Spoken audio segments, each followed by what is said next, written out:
नमस्कार साथियों, ईपीएस 95 राष्ट्रीय संघर्ष समिति के अध्यक्ष कमांडर अशोक रावत जी के द्वारा 27 दिसंबर 2023 पूरे भारतवर्ष में ईपीएफओ की जितनी भी ब्रांचें हैं वहां पर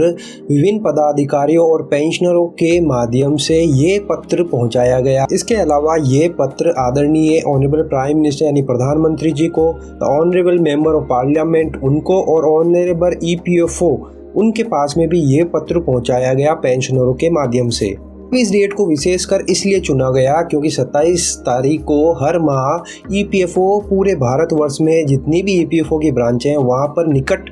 निधि आपके निकट एक कार्यक्रम आयोजित करता है। अब ये निधि आपके निकट क्या कार्यक्रम है मैं आपको बता दूं। ईपीएफओ जितने भी पीएफ से रिलेटेड मैटर होते हैं, इश्यूज होते हैं जो जनरली सॉल्व नहीं हो पाते हैं, उसके लिए एक कैंप लगाता है हर माह की 27 तारीख को, जिसमें जितने भी पेंशनर हैं या फिर पीएफ मेंबर उनके जितने भी इश्यूज हैं जो जनरल सॉल्व नहीं हो पाते वो वहाँ पर उनको देखता है, अलग से नोट डाउन करता है और उन विषयों को अलग से वो कार्रवाई करके सॉल्व करने की कोशिश करते हैं। और ये कार्यक्रम ईपीएफओ पूरे भारतवर्ष में जितनी भी उनकी ब्रांचें हैं हर जगह 27 तारीख को आयोजित करता है। इसीलिए इस डेट को चुना गया ताकि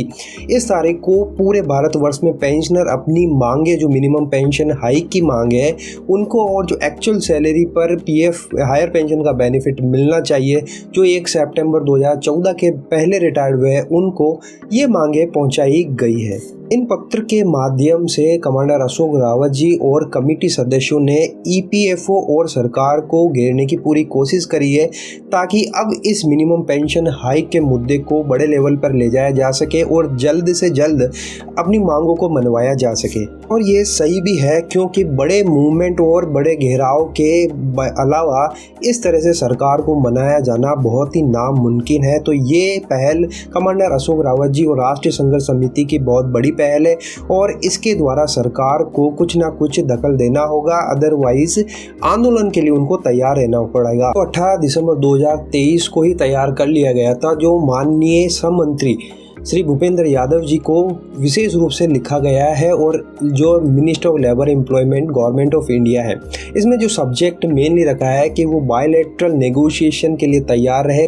with NSC national education committee के साथ में, और जो मिनिमम पेंशन हाइक है और the benefit of pension of actual salary to those retired prior to 1 सितंबर 2014, यानी कि जो 2014 से पहले रिटायर्ड हुए उनको एक्चुअल सैलरी पर हायर पेंशन का बेनिफिट दिया जाए और मिनिमम पेंशन को बढ़ाकर 7,500 कर दिया जाए। ये मुख्य इनका विषय इस पत्र में रखा गया है। रेफरेंस के तौर पर बताया गया है कि जो 7 दिसंबर 2023 से रामलीला और जंतर मंतर पर आंदोलन किया गया उसका रेफरेंस दिया गया है। इसके अलावा जो लगातार हंगर स्ट्राइक चली आ रही है उसका भी हवाला दिया गया है और जो श्रम मंत्री ने आश्वासन दिया था उसका भी हवाला यहाँ पर रेफरेंस देकर इस पत्र को दोबारा लेबर मिनिस्टर तक पहुंचाया गया है। अब यहाँ पर मुख्य रूप से 9 बिंदुओं को इस पत्र में कवर किया गया है। यहाँ पर आप देख सकते हैं 9 बिंदु है जो इंग्लिश में लिखा हुआ है। मैं आपको हिंदी में उसका थोड़ा सा सार बताने की कोशिश करूंगा कि इन 9 बिंदुओं के द्वारा कमांडर अशोक रावत जी और राष्ट्रीय संघर्ष समिति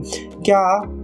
श्रम मंत्री को और प्रधानमंत्री और मेंबर ऑफ पार्लियामेंट और ईपीएफओ तो कन्वे करने की कोशिश कर रही है। तो आप जो पहला पॉइंट देखेंगे यहाँ पर आप देख सकते हैं the national education committee for EPS educating for Dooj issue of invention in minimum pension since the year 2017, यानी 2017 से आंदोलन चला आ रहा है और प्रधानमंत्री, श्रम मंत्री, वित्त मंत्री और विभिन्न सांसदों से और सीबीटी के काफ़ी पदाधिकारियों से बात हुई है, पर इस पर कोई भी अभी तक रिजल्ट नहीं आया है। करीबन 75 लाख पेंशनर्स अभी भी इस मुद्दे को लेकर संघर्ष कर रहे हैं। जो दूसरा पॉइंट है उसमें सार ये है कि श्रम मंत्रालय बताया गया है कि श्रम मंत्रालय बहुत बड़ा विभाग है और भारत में सोशल सिक्योरिटी और सुरक्षा प्रदान करने वाला है। मंत्रालय ने हाल ही में 29 पुराने श्रम कानूनों को क्रमबद्ध करके 4 कानूनों में बदल दिया, लेकिन इनमें ईपीएस 95 मिनिमम पेंशन को दरकिनार किया गया है जो ओल्ड पेंशनर के लिए बहुत ज़रूरी है। इन कानूनों को बनाते समय ओल्ड पेंशनर और मिनिमम पेंशनर की कोई बात नहीं रखी गई है और मिनिमम पेंशन को जो भी बेनिफिट मिलने चाहिए EPS 95 के अंतर्गत जो डिमांड की जा रही है उसके बारे में कुछ भी नहीं चर्चा की गई है, ना ही कानूनों में सम्मिलित किया गया है। अब जो तीसरा पॉइंट है उसमें बताया गया the virtue by the verdict of the honourable supreme court on 4/11/2022 the pensioner retired after 1st September 2014 shall be benefited for the pension on actual salary, but the same time the pensioner retired prior to 1st September 2014 shall be deprived to receive the said benefit। यहाँ की बताया गया है कि माननीय supreme court के आदेश के अनुसार 1 सितंबर 2014 के बाद जो रिटायर्ड हो रहे हैं उनको तो पेंशन जो हायर पेंशन उसका बेनिफिट मिल रहा है एक्चुअल सैलरी पर, लेकिन जो 1 सितंबर 2014 से पहले रिटायर्ड हुए हैं उनको इन बेनिफिट से वंचित किया जा रहा है। इसे संज्ञान में लाते हुए कट ऑफ डेट को हटाया जाए और सुप्रीम कोर्ट के फैसले को सभी के लिए समान रूप से लागू किया जाए, या ये इस पॉइंट में बताया गया है। चौथे पॉइंट में जिक्र किया गया कि ये सभी मुद्दे समय समय पर विभिन्न मंचों और पदाधिकारियों के पास पहुंचाए गए हैं, लेकिन इस पर अभी तक कोई कार्रवाई नहीं हुई है। पांचवें पॉइंट में दर्शाया गया है कि the notice of agitation has been serve to highlight our views but remain fertile, thus proceed the course of agitation with effect from 7th December 2023 and continue till your promise to look into the face of the problem and direct us to withdraw the fast unto death agitation we have abided with your direction and postpone the agitation। यानी कि यहाँ पर बताया गया कि श्रम मंत्री और विभिन्न सांसदों के आश्वासन के बाद ही जो 7 दिसंबर 2023 से जंतर मंतर पर आंदोलन चल रहा था वो आपके आश्वासन के बाद ही हमने स्थगित किया था, लेकिन अभी तक उस पर कोई कार्रवाई देखने को नहीं मिल रही है। छठे पॉइंट में बताया गया है कि now the dominant factor is the bilateral negotiation on the issues placed on record so that long pending issues can be resolve and the pensioner will get sigh of relief. यानी कि यहाँ पर बताया गया कि अब समय आ गया है कि इन सभी मुद्दे पेंडिंग जो मुद्दे हैं उन पर बातचीत हो ताकि पेंशनर को उनका हक मिल सके। सातवें पॉइंट में जिक्र किया गया है कि please initiate bilateral negotiation for with the maintain peace harmony as the agitators have deferred the agitation as the agitator receive the ray of hope from the patrise of the pensioner. यानी कि आपसे अनुरोध है कि बातचीत की अब आप शुरुआत करें ताकि आंदोलनकारी पेंशनर को उनका हक मिल सके जो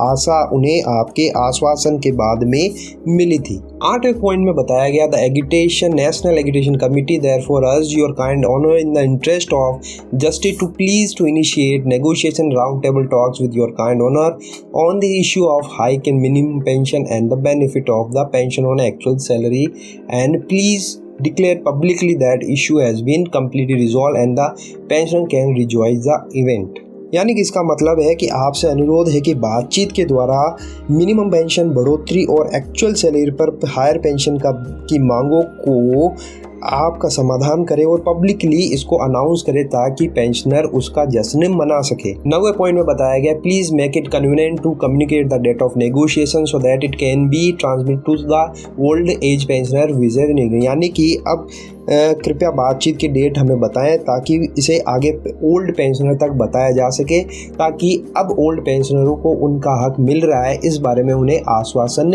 हो जाए। तो दोस्तों ये जो सारा पत्र लिखने का मकसद यही था कि अब चारों ओर से राष्ट्रीय संघर्ष समिति EPFO और सरकार को घेरने की कोशिश कर रही है ताकि पूरे भारतवर्ष में एक माहौल बनाया जा सके मिनिमम पेंशन बढ़ोतरी को लेकर और इस पर जल्दी से जल्दी सुनवाई हो और जो उनका हक है, जो पेंशनर ओल्ड पेंशनर का हक है उन्हें मिल सके। तो इन पत्रों के माध्यम से जल्दी लग रहा है कि अब पूरे भारतवर्ष में एक माहौल बन रहा है और एक क्रांति सी आने वाली है। एक आंदोलन जो ऑलरेडी माननीय कमांडर साहब ने डिक्लेयर किया था कि अगर दिसंबर 2023 तक इसका कोई हल नहीं निकलता है तो 2024 में जनवरी से वापस आंदोलन की हम तैयारी कर रहे हैं। तो ये एक बड़ा मूवमेंट है। इस पत्र के द्वारा पूरे EPFO के जितने भी ऑफिसेस हैं वहाँ पर ये पत्र पहुँचाया गया, माननीय प्रधानमंत्री तक ये पत्र पहुँचाया गया है, मेंबर ऑफ पार्लियामेंट तक पहुँचाया गया है, EPFO हेड ऑफ EPFO तक पहुँचाया गया, CBT मेंबर तक पहुँचाया गया। तो इस पर अब जल्दी कार्रवाई होने की आशा लग रही है। आपका इस बारे में क्या राय है कमेंट बॉक्स में ज़रूर लिखिए। फिर मिलते हैं एक नई अपडेट के साथ में। Thank you very much.